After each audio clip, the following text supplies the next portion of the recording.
A long time ago, Mr. and Mrs. Darling lived in London, England, with their children, Wendy, Michael, John, and their sweet dog, Nana. Wendy was always telling her brothers stories about a magical place called Neverland, where a magical boy named Peter Pan lived. No one ever grew old in Neverland. It was full of mermaids, Indians, fairies, and some wicked pirates, too. One night, as Wendy told her brothers a bedtime tale of Neverland, magically, Peter Pan and a magic fairy appeared.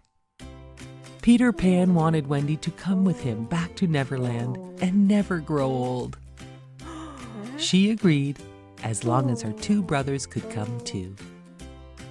The magic fairy sprinkled her fairy dust to help them fly.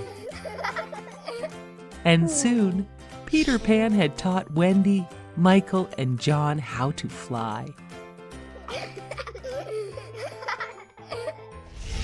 Back in Neverland, Captain Hook was searching for Peter Pan. He was going to capture him once and for all.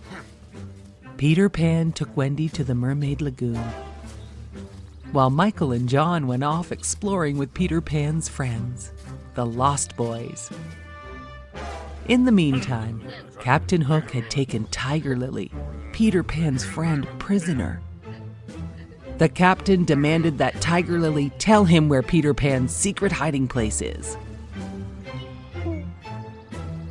Mr. Shmee, Captain Hook's helper, was a bad person, and he helped Captain Hook put Tiger Lily in danger. All of a sudden, Peter Pan flew in and rescued Tiger Lily from Mr. Shmee and Captain Hook. He rescued her just in time. Captain Hook had another plan.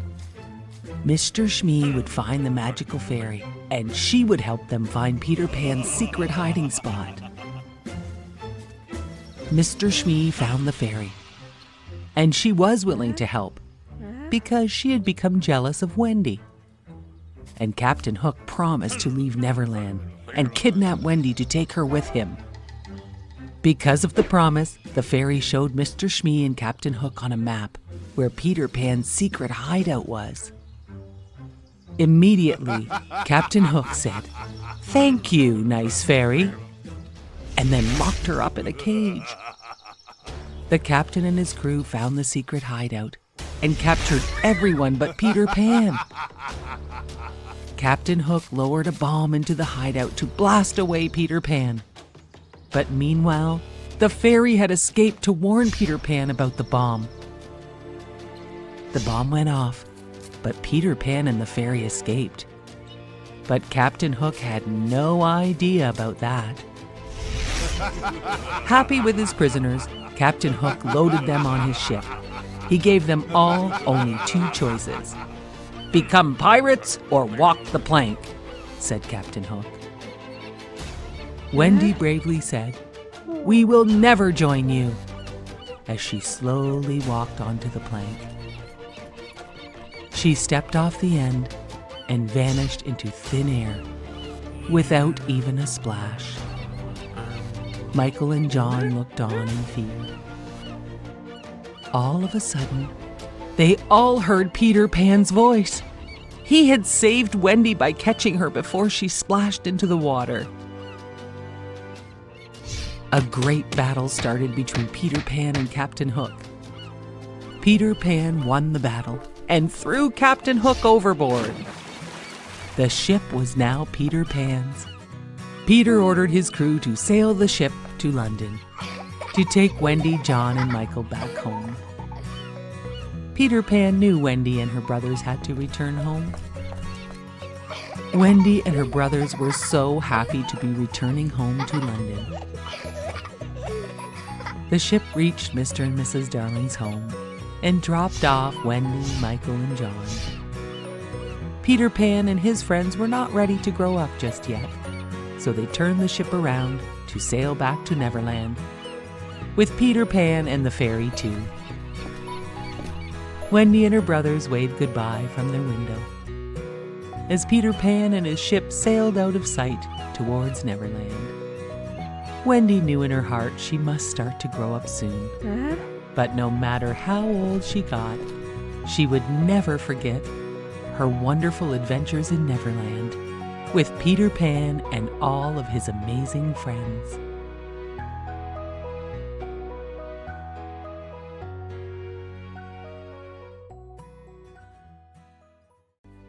Long ago in a small village, a woodcarver named Geppetto made a wooden puppet.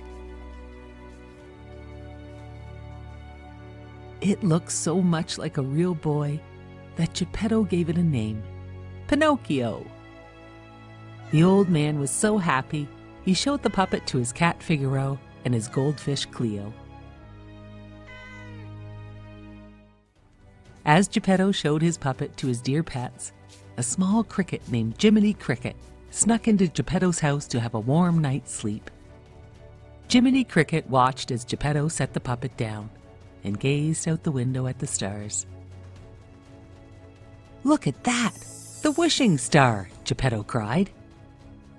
Geppetto wished Pinocchio was a real boy. Soon it was bedtime, and Geppetto, Figaro, Cleo, and Jiminy Cricket all fell asleep.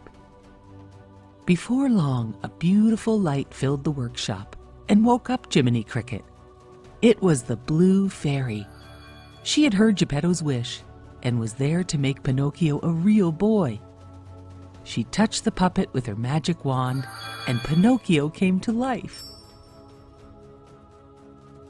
But Pinocchio had to prove he was brave, truthful, and unselfish to become a real boy. The Blue Fairy knew Pinocchio would need help, so she made Jiminy Cricket his helper, so he would help him to choose between right and wrong, and prove himself. Geppetto was delighted with Pinocchio, and he sent him off to school like a good parent. On the way to school, Pinocchio met a sly fox, who said Pinocchio could make a lot of money, and didn't have to go to school. Jiminy Cricket didn't trust the sly fox. The sly fox said he could spend all of his time having fun in the theater, instead of studying at school. Pinocchio said, "Okay!" and off he went with the sly fox to the theater owner. That night, the theater owner put Pinocchio on stage. He was a big hit, as he sang and danced for the crowd. The crowd threw money on the stage. Jiminy Cricket, who was in the crowd, worried. After the show, the theater owner locked Pinocchio up and said, "You will live here and make me lots of money." Pinocchio and Jiminy Cricket wondered how he could escape. Luckily, the Blue Fairy arrived. She asked Pinocchio why he missed school. He lied. She asked him more questions, and each time he told a lie, his nose grew longer and longer. The Blue Fairy reminded him to tell the truth if he wanted to be a real boy. Pinocchio promised he would tell the truth. She fixed his nose and set him free. The next day, Pinocchio met the sly fox again. The sly fox convinced Pinocchio to not go to school, but instead play and have fun all day. Pinocchio followed the fox, not returning home after regular school time. Geppetto was worried and went to look for Pinocchio.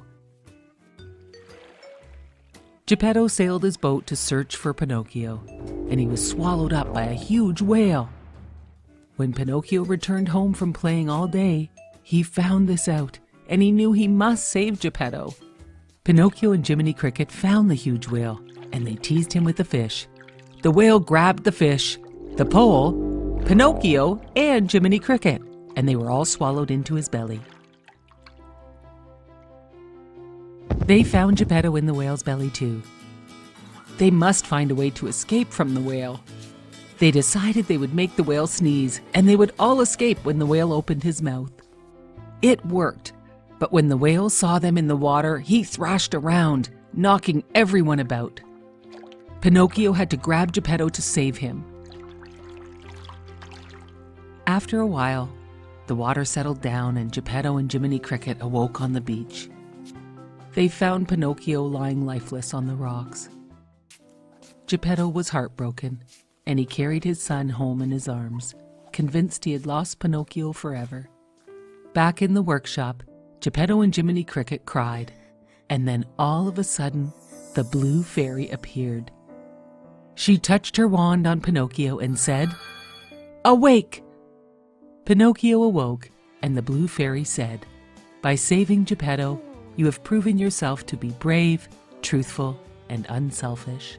"I am a real boy!" shouted Pinocchio. Pinocchio, Geppetto, Jiminy Cricket, and all the pets celebrated and danced, as Geppetto's wish had come true. Pinocchio was a real boy. A long time ago, a beautiful young woman was forced to live in an enchanted castle with a hideous beast. Belle had agreed to be his prisoner in place of her father. Belle soon discovered that she and the beast were not the only people living in the enchanted castle. To her surprise, she found out that the former servants of the castle had been magically transformed into everyday objects: a teapot, a teacup, a candelabra, a clock. Meanwhile, the beast was very nervous. A long, long time ago, the evil witch who had turned him from a handsome prince into an ugly beast had warned him that he must learn to love and be loved to break the spell and turn back into a handsome prince. He had lost all hope until he met Belle. He was afraid she would never ever see him as a prince, but only as a monster. "She is so beautiful, and just look at me," he shouted to the servants. Mrs. Potts, the teapot, told him, "You must help her see past all that," she said. The candelabra agreed with Mrs. Potts. They told the beast to be a gentleman, compliment her, be kind, gentle, and sincere, but mostly to control his temper. The beast invited Belle to dinner, but she said, "No, thank you." The beast got very angry and roared, "If she doesn't eat with me, she doesn't eat at all." Despite their master's orders, Mrs. Potts secretly fed Belle dinner. Mrs. Potts and the other servants entertained Belle, and they all laughed and sang, "Be our guest." Belle was very fond of all the servants, but wanted nothing to do with the beast. Only after he proved that he cared by protecting her from the wolves did she begin to trust him. Slowly over time, they became friends. One day, as they played in the snow, Belle watched the beast hand feed the birds, and she realized there was a side of him she had never seen before. A kind and gentle side. The beast was so happy that Belle was no longer afraid of him. The beast wanted to give Belle a special gift for bringing happiness back into his life. He asked Belle to cover her eyes, and he led her into an enormous library. Belle could not believe her eyes when she saw all of the books. "They're all yours," said the beast. He knew how much she loved books. "Oh, thank you so much," she smiled. Belle read many books to the beast, and their friendship grew very strong. They each found they could talk and laugh with each other as they could with no one else. One night, a very special evening was planned. The beast wanted everything to be perfect. He worried very much about how he looked. The candelabra and mantel clock helped him to get ready. They told the beast how handsome and elegant he looked. When he saw Belle looking so beautiful in her ball gown, the beast bowed. At dinner, the beast was the perfect gentleman, and when Mrs. Potts began to sing a love song, the beast asked Belle to dance. She said yes, and they danced in each other's arms. The servants watching from the doorway were so happy for the beast. They would not have guessed that the beast's love for Belle would send her away. But he told Belle she was free to go. He could no longer keep her a prisoner. Belle left to visit her sick father. The beast's heart was broken. Villagers attacked his castle and he could not fight. He let them come in. Belle realized she belonged with the beast and returned to find him. Belle found the beast wounded and dying. "At least I get to see you one last time," said the beast, gazing into Belle's eyes. "No," cried Belle. "I love you." All of a sudden, a great beam of light beamed down on the beast. He returned to his human form. Belle stared at the handsome prince in front of her. "Belle, it's me," he assured her. Looking deep into his eyes, she saw her friend's gentleness and love. "It is you," Belle cried, and she kissed him joyfully. Fireworks lit up the sky, and all the servants became humans again. To celebrate this great event, the prince and Belle had a fantastic ball in their shining, perfect castle. Belle wore her stunning evening gown, and the prince looked handsome and dashing. All the servant friends attended the grand ball as well. Belle and the prince danced in each other's arms all night. It was very clear for all to see how much they were in love. Belle and the prince lived happily ever after. Once upon a time, there was a lovely lady who lived in the countryside.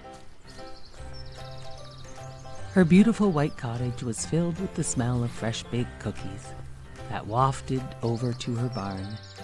She loved to bake cookies. One day, she wanted to bake something extra nice with flour, sugar, and spice. She got out her big red mixing bowl and her wooden spoon. She mixed all her ingredients until the batter was just right. Then she rolled out her dough just perfectly. She thought, "This dough is so perfect and flat and just like butter. I think it is time for my cookie cutter." Soon the cookie was baked perfectly. She had used a gingerbread man cookie cutter. The lady thought she must decorate this special cookie with 2 eyes, lips, and a nose, and a nice bow tie around the neck. She thought he looked delicious and wanted to eat him. Before she knew it, the gingerbread man cookie came to life, hopped off the cookie pan, and ran out of the cottage. No. Oh no. She ran after him. "Don't run! I want to eat you!" The gingerbread man shouted back, "Run, run as fast as you can. You can't catch me, I'm the gingerbread man." As she ran after him past her barn, a cow smelled the cookie and wanted to eat him too. The cow began to chase the gingerbread man, along with the lady. The gingerbread man saw the cow chasing him, and he said, "Run, run as fast as you can. You can't catch me, I'm the gingerbread man." Soon a chicken and a pig from the farm joined the chase for the gingerbread man. They chased him all the way to the edge of the big pond. The gingerbread man knew he would melt if he went into the pond. And then, all of a sudden, a sly fox appeared and offered to help the gingerbread man cross the water. "But I think you might eat me," said the gingerbread man. "Oh, don't worry. I just want to help you cross the water," said the sly fox. The gingerbread man thought it was okay, and he jumped onto the sly fox's tail. The lady and the barnyard animals watched as the gingerbread man crossed the pond with the sly fox. Soon the water got higher, and the fox told the gingerbread man to get on his back to avoid getting wet. The gingerbread man crawled from the fox's tail to his back. Then the water got even deeper, and the fox asked the gingerbread man to hop on his head to be safe from the water. Soon even the fox's head was going under the water. He asked the gingerbread man to hop on his nose to really finish his plan. The gingerbread man hopped on the fox's nose. Just as they reached land, the fox flipped his nose and the gingerbread man went flying into the air and was falling towards the sly fox's mouth. The sly fox's plan was now very evident. He was going to eat the gingerbread man. All of a sudden, a crow snatched the gingerbread man from the air. Oh no. The gingerbread man was now in the crow's beak. The fox just stared as the crow flew away in the sky. The gingerbread man asked the crow, "Do crows eat gingerbread men?" "Yes," said the crow. And when he opened his beak to answer the gingerbread man fell down to the ground. Ow, ow, ow. He ran away as fast as he could. The gingerbread man yelled to the lady and all the animals, "Run, run as fast as you can. No one can catch me. I'm the gingerbread man." If you ever see a gingerbread man, don't try to catch him, because no one can.